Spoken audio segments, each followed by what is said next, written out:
מיסיונרים נוצרים חודרים למרכז הקונצנזוס הישראלי. לא עוד חלוקת פליירים בפינת הרחוב, אלא שותפויות גלויות עם הממסד הישראלי והיהודי.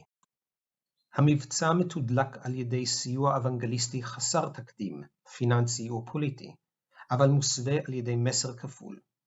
לשותפים בארץ הם מציגים את עצמם כנוצרים תומכי ישראל.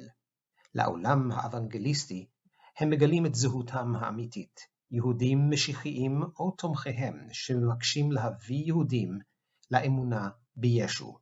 כמה דוגמאות.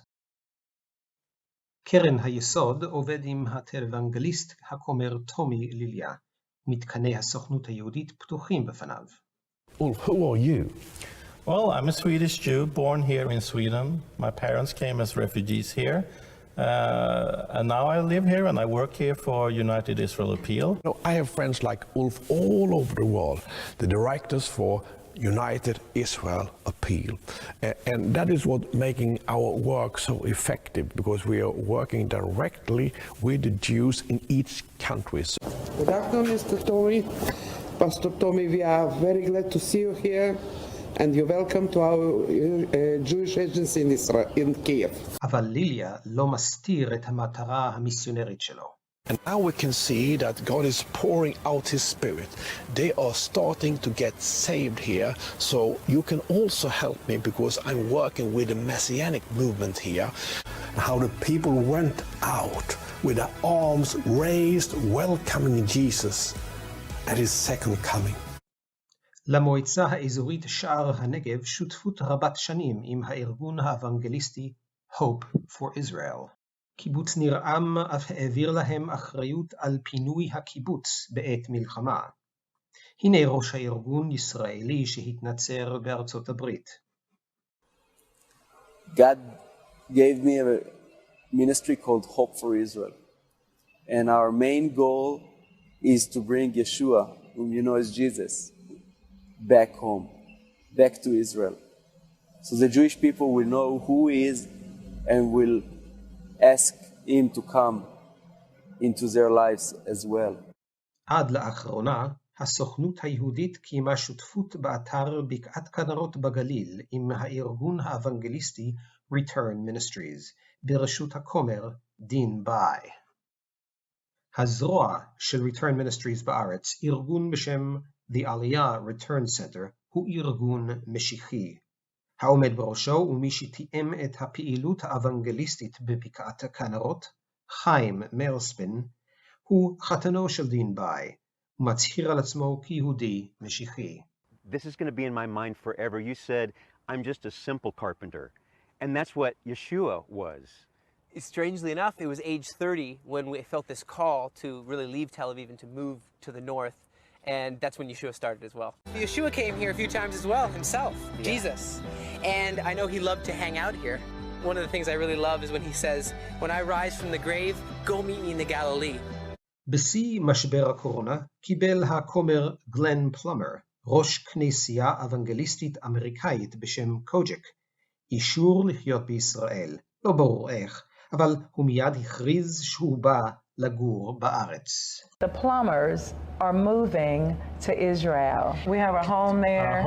We have a home there, but our home here is actually being emptied as we speak. In other words, that's our new home. Yeah. In Jerusalem. In Jerusalem. But we're not going as tourists this time. The whole point of tonight is we're moving to Israel. קוג'ק משתף פעולה עם הממסד היהודי והישראלי, על אף שהוא מצהיר שיש לו מטרות מיסיונריות. הוא בפירוש אומר שהגיע לארץ to witness, שפירושה בעולם הנוצרי להפיץ את האמונה הנוצרית. So in order to baptize people, you got to physically be there. Okay? So it's not enough just to be there electronically. It's not enough to be on television or radio, but you've got to physically be on the ground to baptize people.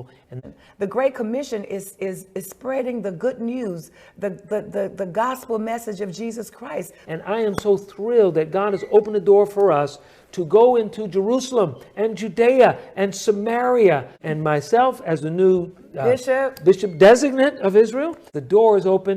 But most importantly, we're going in as witnesses. Hallelujah. We're going in as witnesses. פלמר אומר בגלוי שמטרתו לפעול בקרב יהודי אתיופיה בישראל, וב-2015 הודיע שפתח 5 קהילות של מאמינים בארץ. חיילי צה"ל הם מטרה מרכזית לפעילות מיסיונרית, וארגונים כמו העלייה Return Center ו-Hope for Israel עובדים במרץ בקרב חיילים בודדים. אבל ארגון המזוהה עם Jews for Jesus הגדיל לעשות ומנהל מכינה קדם צבאית משיחית כבר 5 שנים. שלום לכולם, אני מתן, רכז של מכינת חצים. למי שלא מכיר, מכינת חצים זה מכינה קדם צבאית ליהודים משיחיים לפני צבא.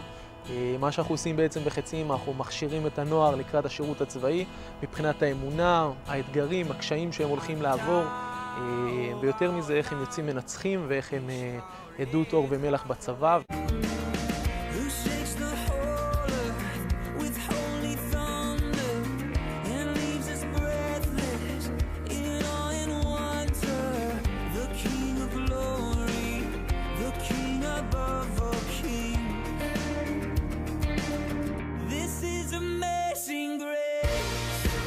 עד כמה שאנחנו יודעים, מכינה זו איננה מוכרת על ידי פורום המכינות הקדם צבאיות, וגם לא ברור מה רמת השיתוף פעולה שלה עם צה"ל.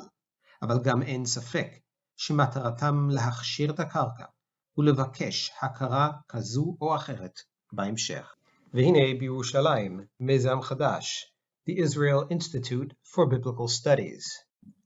חסות אקדמית מהאוניברסיטה העברית.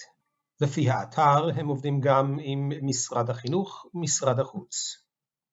הם מלמדים גם יהדות ופרשת השבוע, ושימו לב לדמות המרכזית, דוקטור אלי ליזורקין. אותו ליזורקין הוא מטיף מיסיונרי, כאן הוא מופיע בפרסום של הארגון המיסיונרי Chosen People Ministries, שמעלה על נס את הפעילות שלו בקרב יהודים דוברי רוסית. ככה מביאים שינוי מוסדי, שינוי פרדיגמה.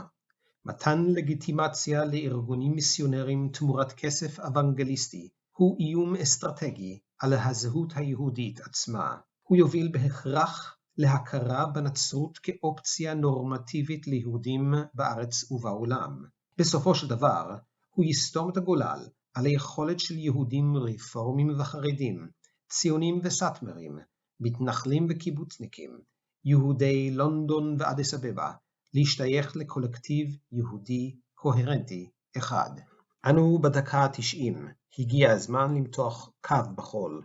אפשר לקבל כסף מנוצרים בחו"ל, אבל לא מארגונים מיסיונרים, משיחיים או כאלה שתומכים במשיחיים בארץ. אין גם הצדקה לאפשר לאוונגליסטים להיות ספקים ישירים של שירותים לישראלים צעירים או מוחלשים.